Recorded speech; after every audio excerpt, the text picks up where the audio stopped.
Welcome into another edition of the Varsity Podcast. Sponge Franklin, Justin Barney coming to you in a weird week 3, Sponge. Hurricane, I dial you all over the place. Games on, games off, game back on, games rescheduled. So a little bit of kind of shuffling of everything this week. But let's start our Varsity Podcast like we always do. We kind of look back before we look ahead. And Sponge, it was a good week 1. Definitely. We talked about some of the big time matchups that were right here, right off the bat. And we had some good, juicy top 10 games, as we would consider them, because there were teams that were in our top 10. And I think that most of them lived up to the billing for sure. Yeah, so a couple of them we're going to it off the bat. St Augustine 43, Bowls 36. Crazy game for the Yellow Jackets. Yeah. Kind of that coming of age game for them. I've been on them all off season. Yeah, I thought this was. You've been bumping the drum. This was a big game for them. Their first win over Bowls since 1978. Sponge, I don't even think you were around at that point, were you? Definitely wasn't. Man, I was 2 years old. So it's been a long time. It has been a long time. So how old are you, Sponge? You're a young man. I'm a young man. God almighty. So I'm young. 1978 was the first time, or the last time that Bowls had lost to St. Augustine. So great win for Coach Brian Braddock and the Yellow Jackets. And a couple of things in that game. I mean, Bowls handled St. Augustine last year in week 1. Handled them. Yeah. At St. Augustine, and Bowls just took it to them. And this time around, that game was kind of the emergence of Naeem Burrows, big-time receiver. Last year, had a couple of touchdowns in that game. And St. Augustine just quite wasn't ready yet to take that next step. Yeah. But they had some players. I mean, Lachlan Hewlett, quarterback, who's committed to Wake Forest. Devontae Lyons, big-time running back. He's back again. Good linebacker, Drake Lusk. And the receivers are studs. I love the two. I love Trenton Jones and Carl Jenkins. Trenton Jones, Carl Jenkins Jr., them boys. And Miles Williams. I mean, there's 3 guys that nearly had 100 yards receiving that game. So Miles had like a $147, 156, something like that in that game. Carl had a big game. Yeah. Trenton had a big game. Almost 3 guys in double or triple figures in receiving. So a great start for those guys. And again, these guys are not. Most of them are not seniors, so it's the 2025. They're juniors. So this is what we get to look forward to with this high-flying offense for the next 2 seasons. So I thought that, we both talked about them. They were high on our radar, and we liked the trajectory of where St. Augustine was going. Obviously, with the quarterback play and then the receivers and the offense was basically we were looking as a trending upward to be like a stud team in the area. And, to be honest, I was checking the score, and Bowls was up for the most part of the game, and they were up late. And then next thing you know, St. Augustine goes on a tear, scores that late touchdown late in the game that put it away. And I was like, this offense, if you're going to play St. Augustine, you got to definitely get into a shootout with them because they're going to score. They're going to score. They're going to put up numbers. They had some big plays in that game. So in the fourth quarter, down 36-21. 36-21 in the fourth quarter of a game, 15 points at Bowls. You would think that would be a And wrap. you think that's the kiss of death. So that did not happen. They had a huge interception late in the game by Ja'Kai Singleton. That was a big play. When you look at a 43-36 game, you're like, defensive big plays? There's none in that game. But, man, Singleton had that big pick. That led to a touchdown, and then the game-winning touchdown in the last 15 seconds of the game from Lachlan Hewlett to Miles Simmons. And it was an unbelievable catch by Miles in the end zone. And props to him. We talk a lot about Devontae Lyons and Lachlan. And Trenton Jones and Carl Jenkins Jr. Those guys are ballers, but man, Miles moving into that conversation where you got coming into his own. Where got 3 guys. 3 guys. They definitely have a lot of weapons on the board that they can go to at any moment. So I love what St. Augustine's doing. I know it's good, and I've made the parallel, and I asked Brian Braddock about this at High School Media Day last month, and I said, Brian, going back, these guys remind me of back in 2003. Okay, the 2002 season was excellent for St. Augustine. Got the state semifinals, lost that game, and won it back. They played Rockledge in the state championship game a year before that with Willie Cooper, Darrell Preston, all these guys. But 2003 was that first year where it's like you don't have a Willie Cooper, you don't have these stud guys that you've leaned on for years and years and years. And you got just a slew of sophomores and freshmen. Brandon James was a sophomore back in 2003. Jaquez Rickerson, sophomore in 03. Quentin Hancock, sophomore. Matt Garris, sophomore. All these guys who were underclassmen who'd seen those St. Augustine teams, achieve. And I remember Coach Joey Wiles was telling me, Justin, I've got this kid, Brandon James. He returned 6 punts for touchdowns in JV. 6 punts for touchdowns. in a JV season, which isn't even 10 games, Right. because this kid is going to be a beast. So Electric. 2003 comes along, and St. Augustine loses in the regular season to Clay. They lose in the regular season to Palatka. They get in district as a runner-up. They go in the first round of the playoffs. They lose to Clay pretty badly. I believe that was during the years of like Cliff Averill was on those Clay teams. I mean, really good. So St. Augustine 7 wins that season. The next year in 04, they make a big jump. You know, the Brandons and the Jaquezes are juniors at that point. They're undefeated until the state semifinal game against Bowles. Bowles goes in there. To me, it's the best Bowles team I've ever seen. That 04 Bowles team. Riley Skinner, Rocky Ross, those guys, and they just crushed St. Augustine, running clock game. So they go in, they have 1 loss that season. That was progress. Yeah. 2005 gets there. Brandon, Jaquez, Quentin, all those guys are seniors. Yep, now you're all, and you know what happens? 15-0 Yeah. state championship. And I told Brian the parallels between those teams, and Brian was a coach back then. He said, yeah, I've thought about that time and again because the Laughlins and the Devontaes, those guys have put in their time and their work and the experience. They're learning. Exactly. And you've seen that with Trinity being over there. When you're able to play as young guys, like when you're able to play those 9th and 10th graders, those freshmen and sophomore kids, instead of them playing JV, obviously Brandon James played a little bit of JV, but when you get that experience at the big boy level and you're banging in games and you're winning games, but you lose a few that maybe you're not expecting to win, all that does is the next year comes and it just makes you that much even better. So, yeah, they're already probably ahead of schedule, and like I say, the sky's the limit for this team, in my opinion. I think they're gonna run the area, and then it's just gonna come down to how they play in the playoffs. I think so. And you know the parallels, Brian. I worked in St. Augustine for many years, so I saw these St. Augustine games very up close. And Brian Braddock, when he was an assistant at St. Augustine, Josh Hoekstra was an assistant at St. Augustine. You know, I saw these games very up close and personal, and saw that incline for these guys and throwing those guys to the wolves. I mean, again, these are guys who could play. They weren't guys who were just walked off the street and threw in a helmet. These guys could play, but they didn't have that experience. You got them that experience in that sophomore year, where the first time a lot of these sophomores are starting on the varsity team. You took your lumps. You lost games you shouldn't have or didn't lose later on. And then by the time that junior season got there, you had that confidence, you had that experience. And by the time they were seniors, you had the confidence, the experience, the game reps, and the belief that you could clear that final hurdle, and they did that. And I do think this St. Augustine team, I loved Austin Reed as a quarterback at St. Augustine. He was a beast, and you've seen that a little bit in the college level with Austin. He's nice. But, you know, I look at a guy, I mean, Austin sat and waited his turn, and by the time he got ready and on that field, he was a beast. I look at Lachlan Hewlett as the other end of that, where he's been starting for a little bit of time. You threw him to the Wolves, and now he's getting that confidence and getting that reps. And I like St. Augustine. I'm not going to go in on the record and say they're going to win a state championship by the time those guys are seniors, but I think they will play for a state championship by the time those guys are seniors. And I think we saw a scratching of the surface of greatness in week 1 against Bowles. I totally agree. Like, I think that they are obviously, again, trajecting upward. The sky's the limit for those guys.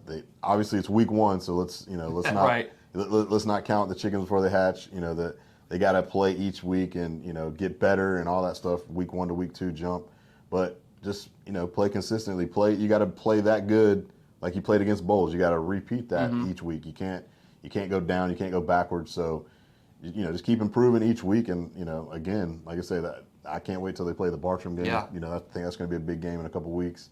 But like I say, I don't know. Well, like I say, I'm not going to say state championship, but I think they're definitely going to make a good playoff run this year and obviously. I agree. And I'm very impressed with that. Another game last week, Mandarin 43, Fletcher 21. We talked about this pretty in depth last week.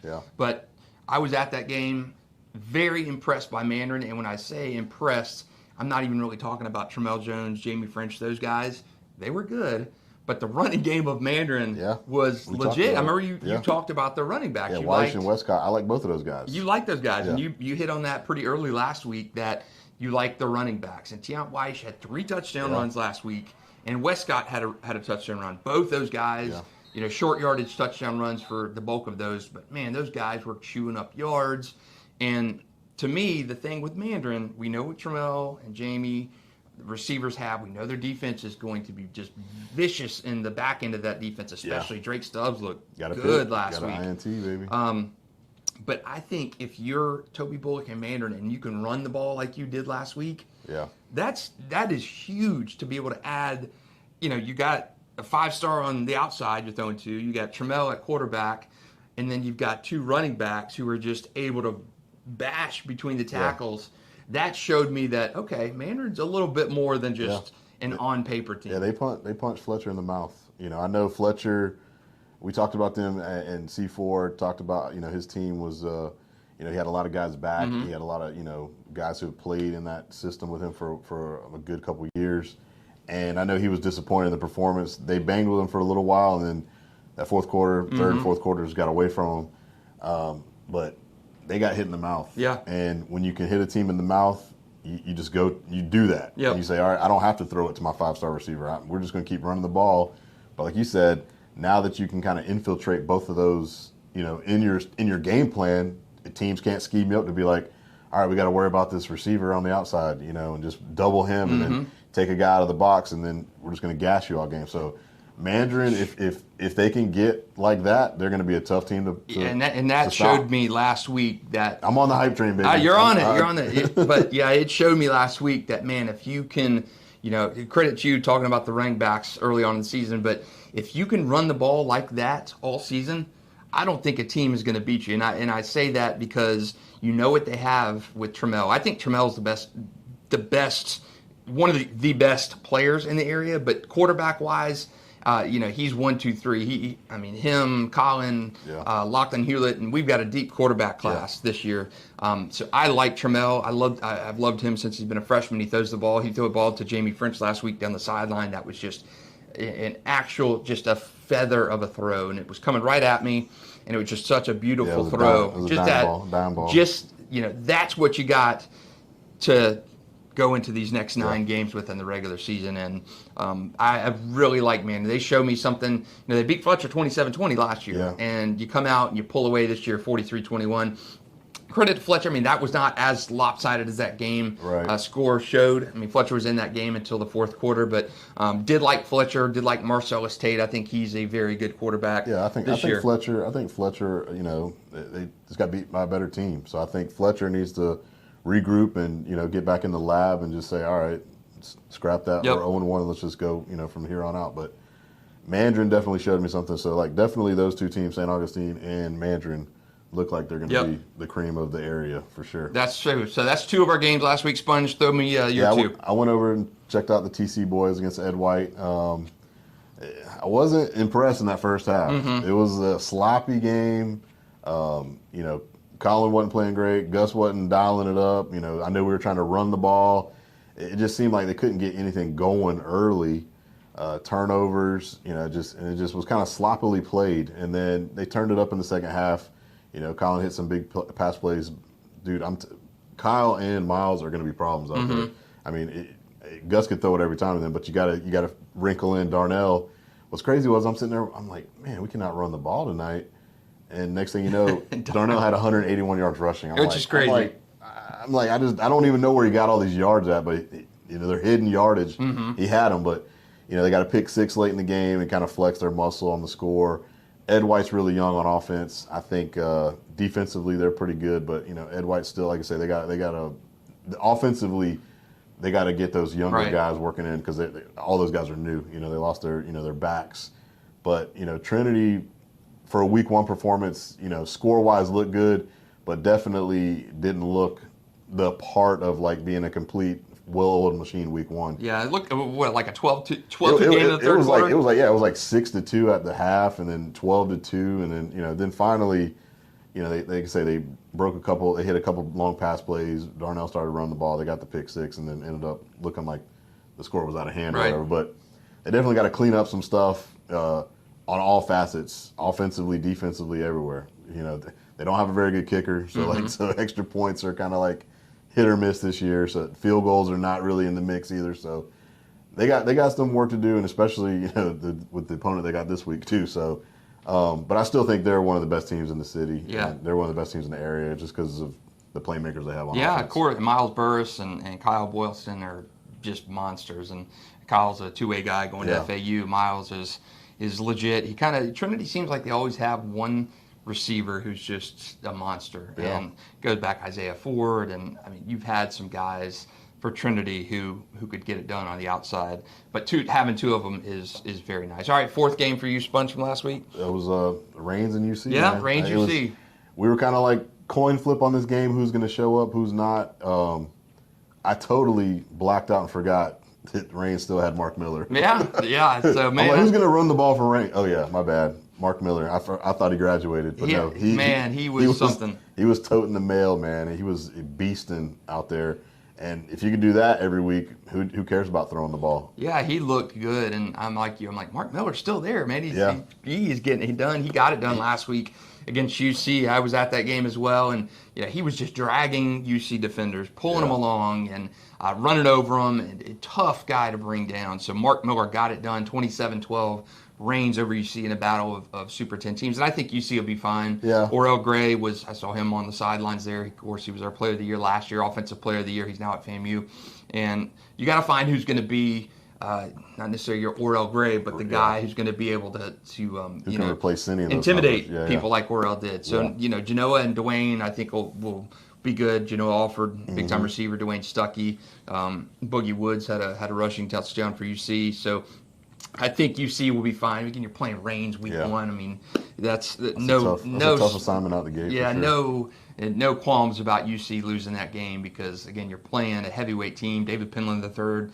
It's tough to get games if you're a UC, if you're a Trinity, if you're a Bowles. So credit to those two coaches for making that game happen. Donovan Maslin at Reigns and D3 at UC. So I think that game helps both of those teams because UC, regardless, UC's a small school. Yeah. You're still physical. You're still a tough team. That was a good game for both of those guys in week 1. So that's our recap of last week's game. 4 great games last week in the mix. So in our game of the week, Coy Creek actually beat Beachside 37-34, so that was a pretty good surf and turf rivalry opener for those teams. I think Coy Creek is a team on the rise as well, so that was a St. Johns County game. Bartram Trail, my number 3 team last week beat Ponte Vedra 20-17. Not an impressive score, but definitely not. I look at the game from last year, Bartram 13, Ponte Vedra 6, and tough game between that, and they win the next 2 years in a row. It's kind of just, I don't know, just not that it's lackluster or whatever. I mean, Ponte Vedra has always been a good team, so I just think they're obviously competing at a high level. So Bartram, we just expect, I guess, so much. Yeah, you expect it. You expect when you're playing. Anytime you see some of our top teams, you'd be like, oh, this is going to be a blowout, 28-7. So Bartram. Last year, they beat Ponte Vedra by a touchdown, and then you win your next 11 games by no less than 15 points. Exactly. So, again, people getting, thinking Bartram has fallen off under Corey Johns. That's way premature to say that. Definitely. So, I thought that was a solid win by Bartram. Okay, Sponge, this week's games, again, schedules have been a little bit all over the place with the hurricane, but we got a few that we want to talk about. And as of now, Duval County games are back on, baby. Back on. So the first one I think this week, Bowles Mandarin. That's the headliner again. So we've had Bowles and Mandarin both in headlining games last week, and we've got them again this week. Yeah, that's why we play the game. That's why you schedule these games. I looked at how Toblin has scheduled in the last several years. He's going to put these teams on there where you got a chance to lose. And I think sometimes you learn more from your team in losses. And, they struggled a bit last year early in the season. And what did they do? They made it back to the Final Four. I think similar case this year when I look at their first 4 games, they got some bangers. You lose already to St. Augustine. You get Mandarin right now, who we think is one of the best teams. You get Coffee County out of Georgia next week. Then you got Trinity. You could be 1-4, you could be 0-4, you could be 2-2. So I think they definitely got to, scrap that loss to St. Aug. Know that they were in business and probably let one get away, but I think they got their hands full because I think where we said that Mandarin, ran the ball well, I think they can expose them a little bit in the passing game this week. So I like that one, and as of now, that game has been canceled, rescheduled. Maybe not again, and then now they're back on. So it's been a little bit of back and forth, but as of now, Bowles at Mandarin on Friday night is tentatively back on, as long as there's no crazy after effects from hurricane. I doubt you. So our game of the week was Bradford at Baldwin on Friday night, but that has been moved to Saturday. Bradford's one of our top teams. A little bit of a struggle last week, 12 over Baker. Yeah, we've talked enough about their defense. We know another shutout, great. The biggest question mark for them the last year, and obviously game one, is that offense. And I like some of their playmakers, but they've got to generate more offense than two scores. So I know they're gonna. Obviously, it's week one, so the defense is always ahead of the offense at this time of the year, anyways. So I think that definitely a banger out the gate. I think Baldwin is a very underrated, undervalued team. I think Shields and those guys are doing a great job out there. So they've got some playmakers. I still like Bradford in the game just because I think defense wins out, but definitely a good matchup. Yeah, for sure. I like it. I like that matchup. And Bradford has got 10 shutouts in his last 15 games under Jamie Rogers, which is just crazy. But, like you said, I think you've really got to find some offense. Look back to that Cocoa game last year, and you only had 14 offensive points in that game. You did have a kickoff return for a touchdown, but you got to score against teams. So hopefully that for Bradford, that was just working the kinks out in week one. And Baldwin is no slouch. Coach Shields, I saw them in the kickoff classic at Oakleaf and Sandalwood, and they look good. They beat Sandalwood in their half of play. So I like what Baldwin's doing, whether it's been under Steve Shields, Robert Shields, whatever. I mean, it's been Baldwin has had a little bit of a renaissance in the last 10 years or so. So Sponge, what's your other game you're throwing?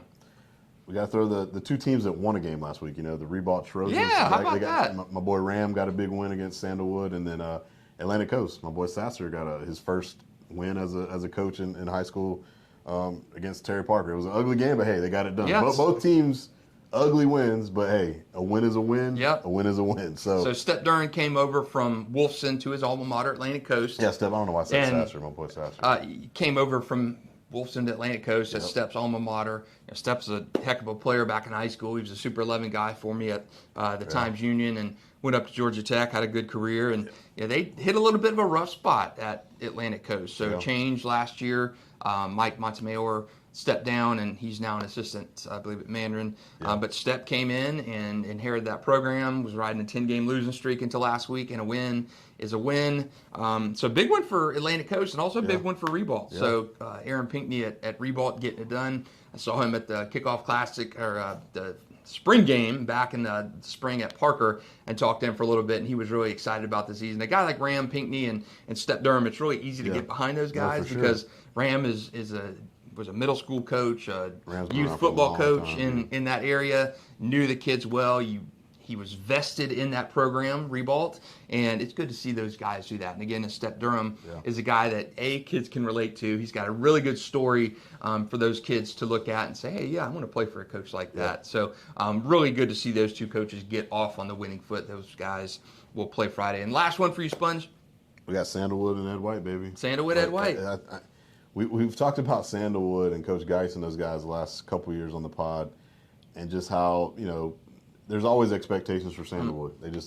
They've always been really good, and so you hate to see them when they're down because they're always one of the best, most competitive teams around, and so they need to come off and get a win, just to get some confidence. And then on the flip side, Ed White, a team who's kind of was going up, they played really well last year. This should be a good matchup because I want to see. Sandalwood's always got a good defense. Do they have enough offense? Has been the case for a lot of these teams. And I think Ed White's defensively has been good since last year, and they played good in that Trinity game, giving up, a couple big plays. But so I like the matchup in those two, and I'll be interested to see whose offense takes the next step up from week one to week two. Yeah, I think you got to. This is not a Sandalwood from 10 years ago. No, definitely not. If you look at a Sandalwood, you look at their sideline during the game, and you compare it to their sideline from 5, 6, 7, 8 years ago. It's unbelievable how few players there are at a Sandalwood now. And you're technically back in when it was 8 classifications. Yeah, 8A, you're an 8A school, and now sure. you're still that 8A/4M school.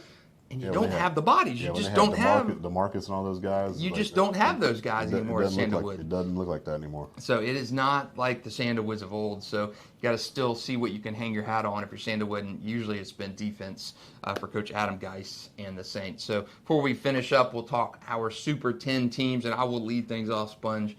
I'm going to count down from my 10. reshuffling? I got a lot of shuffling in my Super 10 rankings this week. So at 10, I've got UC. They fell from 8 to 10 with that loss. At 9, I've got Oakleaf moving in. Christopher Foy and the Knights, a big one in week 1. I kind of went back and forth. Fleming Island, Oakleaf, leave Creekside in there. I like Fleming Island right now. And Fleming Island and Creekside, I dropped Creekside out. They lost 55-48. I mean, you score 48 a game. Palm Beach Central, I looked them up. They're good. They're a good team. They made state semifinals last year. They made a run last year, so it's no slouch of a loss on the road.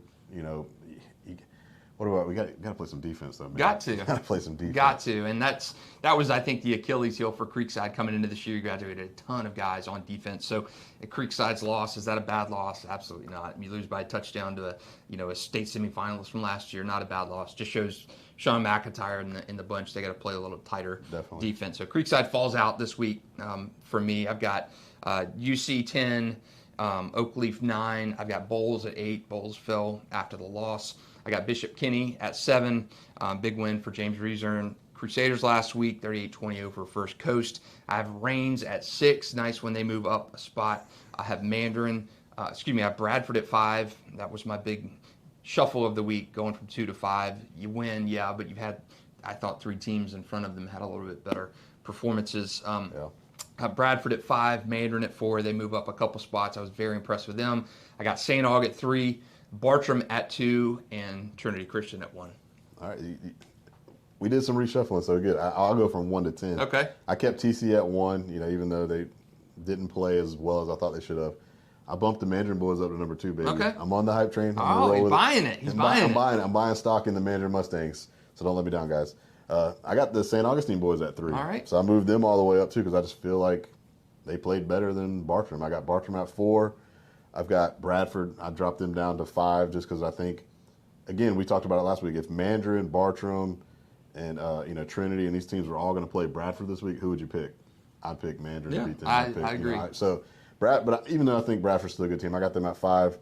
Then I've got Rains at 6, Bowles at 7, Bishop Kenny at 8. I kept Creekside in just because I thought it was a good loss, and I think they're on a projection to be pretty good this year. And I've got the UC boys at 10. Okay, so we're close. We've got a lot of the same 10 in there, just maybe a little bit different order, but Yeah, and I like Creekside, and again, you put 48 points up in a game, you really need to win. You got to win that game. But again, you lose to Palm Beach Central. Again, it's different than beating a smaller school, blowing them out week one. You learn more from that game and a loss than you do from blowing out a team. So good loss by Creekside, even though it was a loss, so they fell out for me. But staying for you, so no problem there. So that takes us through another edition of the Varsity Podcast. We're entering week 2 this week in Florida, week 3 in Georgia. So hopefully everybody stayed safe through that storm. Sponge Franklin and I will come back to you next week. Thanks for tuning in.